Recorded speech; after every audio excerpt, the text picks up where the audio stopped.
तो फ्रेंड्स आज की वीडियो में हम एसी के यानी कॉपी वॉच है ये लोकल वॉच है। तो ये लोकल वॉच जब बंद हो जाती है तो इसे स्टेप बाय स्टेप किस तरीके से हमें ठीक करना होता है ये आज की वीडियो में हम डिटेल में जान लेते हैं। तो सबसे पहले फ्रेंड्स हमें इस तरीके से बैक कवर के ऊपर में पॉलीथीन रख के इस तरीके से ओपनर से बैक कवर को अप साइड में पुश करके बैक कवर निकालना होता है।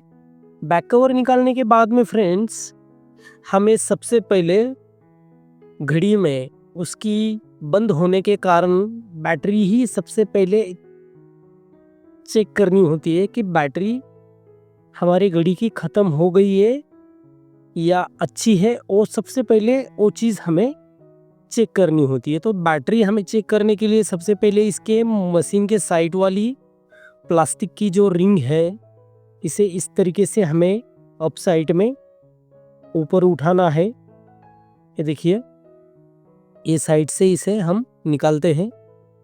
तो इस तरीके से इस रिंग को हमें रिमूव कर लेना है। रिंग रिमूव होने के बाद में फ्रेंड्स हमें बैटरी निकालने का तरीका देख लीजिए। इस तरीके से बैटरी को हमें अप साइड में ऊपर उठा के बैटरी को निकाल लेना है।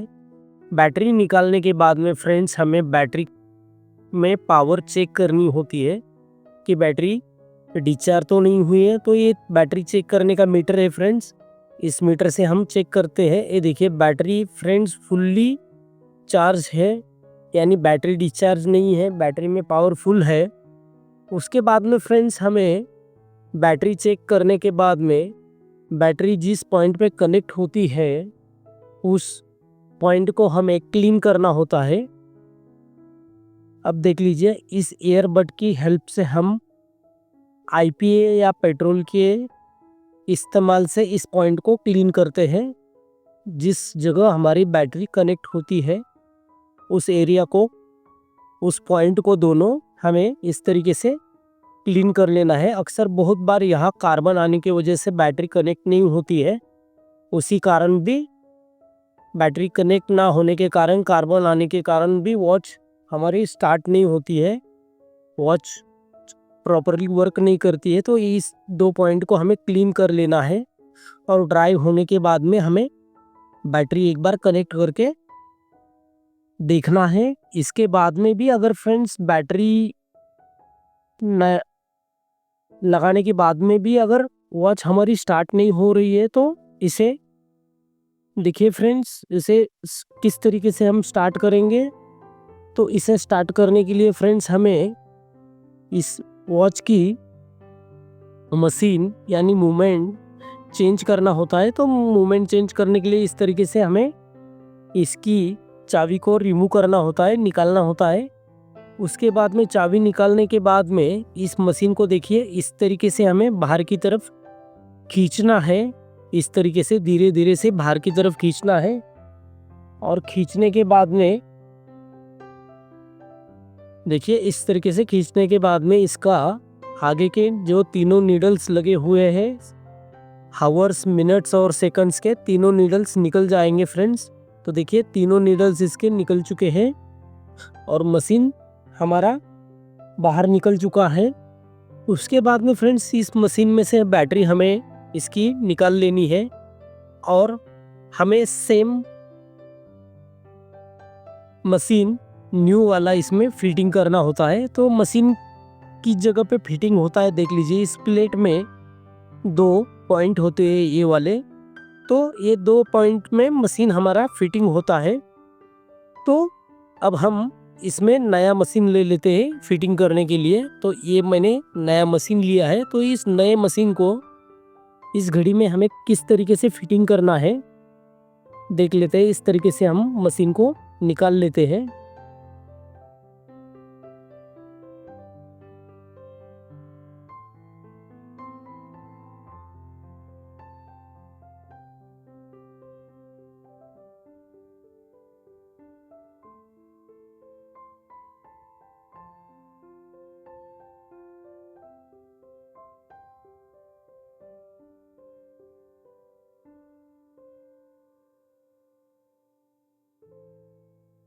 मशीन निकालने के बाद में फ्रेंड्स हमें उसका की रॉड यानी स्टीम क्राउन इस तरीके से रिमूव कर लेना है।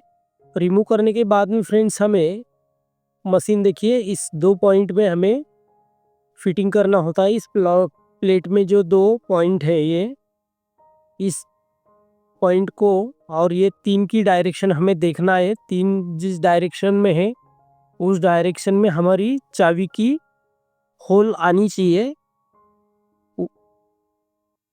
इस तरीके से मशीन को हमें इसमें प्रेस करके फिटिंग कर लेना है। ये 2 पॉइंट में इस तरीके से मशीन हमारा इसमें प्रेस करके फिटिंग हो गया है फ्रेंड्स। उसके बाद में फ्रेंड्स हमें इसकी जो नीडल्स निकाली थी हमने मिनट्स, हावर्स और सेकंड्स वाली तीनों नीडल्स हमें फिटिंग करनी होती है।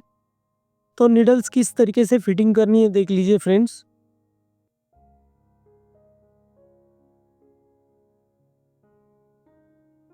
नीडल्स फिटिंग करने के लिए सबसे पहले फ्रेंड्स हमें हावर्स वाली नीडल्स सबसे पहले फर्स्ट में फिटिंग करनी होती है। तो हावर्स वाली नीडल्स को हमें इस तरीके से 3 की डायरेक्शन में रखना है। इस तरीके से प्रॉपरली 3 की डायरेक्शन में रख के हमें इस तरीके से टूजर से इस तरीके से नीडल को इस तरीके से प्रेस करके हमें फिटिंग कर लेना है। उसके बाद में हावर्स वाली फिटिंग होने के बाद में हमें मिनट्स वाली सुई को फिटिंग करना है। तो मिनट्स वाली सुई को हमें 12 की डायरेक्शन में इस तरीके से रख के चिमटे से हमें इस तरीके से उसे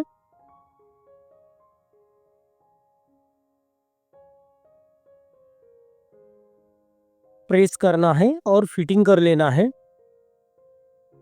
इस तरीके से 2 नीडल्स हमारी फिटिंग हो गई है। अब सबसे आखिरी में इसमें हमें ये सेकंड्स वाली नीडल्स लगानी होती है और ये सेकंड्स वाली नीडल्स लगाने का काम बहुत ही शार्प होता है फ्रेंड्स। पॉइंट बराबर परफेक्टली मैच करके इसे प्रेस करना होता है।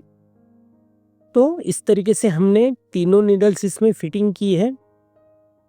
तो एकदम आसान तरीका है फ्रेंड्स। इस तरीके से हमने इस वॉच की मशीन चेंज की है। अब मशीन चेंज करने के बाद में देखिए वॉच हमारे स्टार्ट हो जाएगी फ्रेंड्स। तो इसे ठीक से डायल में सही डायरेक्शन में रख के हमें इस तरीके से चाबी की रॉड इसमें स्टीम क्राउन भी बोला जाता है उसे इस तरीके से मशीन में प्रेस करना है। इस तरीके से धीरे धीरे से हमें इसे प्रेस करना है। प्रेस करने के बाद में फ्रेंड्स हमें अब इसमें बैटरी लगानी है। तो बैटरी को देखिए इस तरीके से हमें फिटिंग कर लेना है। उसके बाद में प्लास्टिक वाली रिंग हमें मूवमेंट के साइड वाली इस तरीके से सही डायरेक्शन में प्रेस करनी है। उसके बाद में देख लीजिए फ्रेंड्स बैटरी लगाने के बाद में और मशीन चेंज करने के बाद में वॉच हमारी स्टार्ट हो गई है। तो इस तरीके से आप इन रिस्ट वॉच की मूवमेंट को यानी मशीन को रिप्लेस कर सकते हैं और बंद घड़ी को आप स्टार्ट कर सकते हैं। फ्रेंड्स वीडियो अच्छा लगे तो वीडियो को लाइक कीजिए। चैनल पे आप पहली बार आए हैं तो चैनल को सब्सक्राइब कीजिए। और आपके मन में कुछ क्वेश्चन हो तो कमेंट बॉक्स में लिख दीजिए, हम जवाब देने की कोशिश करेंगे।